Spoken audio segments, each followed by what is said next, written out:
بسم الله الرحمن الرحيم نحمده ونصلي على رسوله الكريم اما بعد. زما محترم عزیزانو، په اسلام کې داسې زنانه هم تیری شوي چې الله جل جلاله د هغوی سره بې پناه محبت. مولانا عبدالقیوم حقانی صاحب هغه یو کتاب لیکلی دی، خواتین اسلام کی خیرت انگیز واقعات.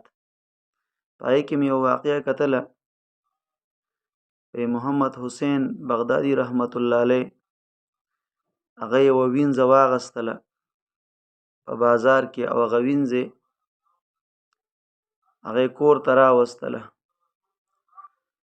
کله چې شپه شوله او هغې خپل کارونه ختم کړه، د آقا خدمت یې وکړو. د رنګ نه وی توره وه، بدرنګه وه، د رنګ نه هم توره وه.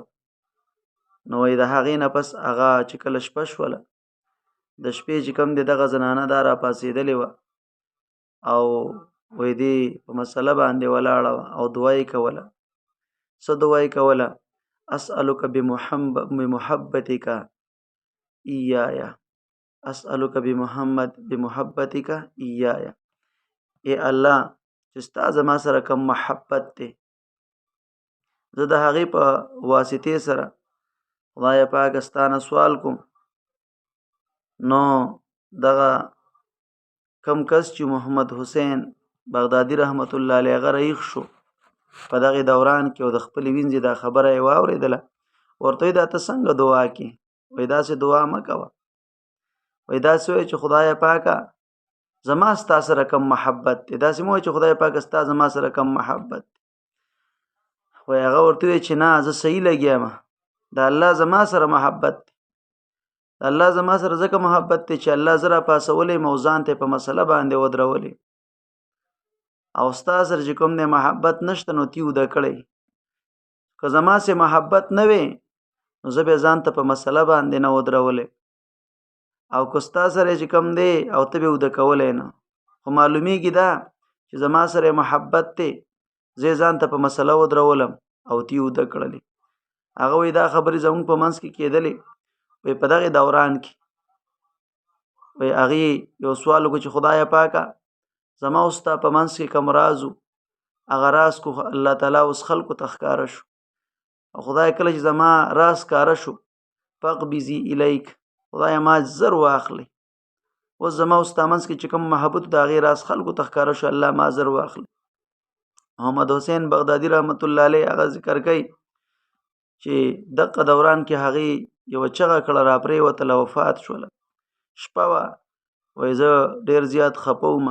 وایي چې کله سهار شو، وایي زه لاړم بازار ته، د هغې دپاره مې د کفن دفن وغیره بندوبست کوم. وایي چې راغلم د سهار د وخت نه پس بیا چې کفن انتظام مې ورله وکړو او رالم، نو هغه لمبېدلې وه او کفن شوې وه، پوهېږئ. او د شین رنګ چې کوم دی، د شین رنګ د ریشمي د ریخمو کفن چې کوم دی ته اغوستی شوی، په هغې باندې نوراني لیکلی شوي و الا ان اولیاء الله لا خوف علیهم ولا هم یحزنون. خبردار چې د الله کم ولیان او دوستان دي، نه په هغوی باندې یری، نه به هغوی غمجن وي. دا واقعه چې کوم دی دا مولانا عبدالقیوم حقانی صاحب خپل کتاب کوم دی خواتین اسلام کې حیرت انگیز واقعات، دا یې تقریبا 36 نمبر صفحه باندې نقل کړې ده. محترم عزیزانو، د الله تعالی سره محبت کول پکار دي چې مونږ او تاسو د الله تعالی سره محبت وکړو.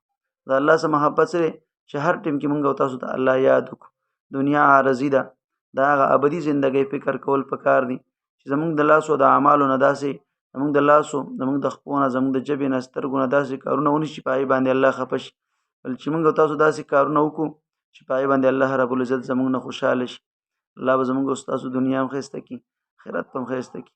الله دې مونږ او تاسو له د نیکو اعمالو توفیق راکړي.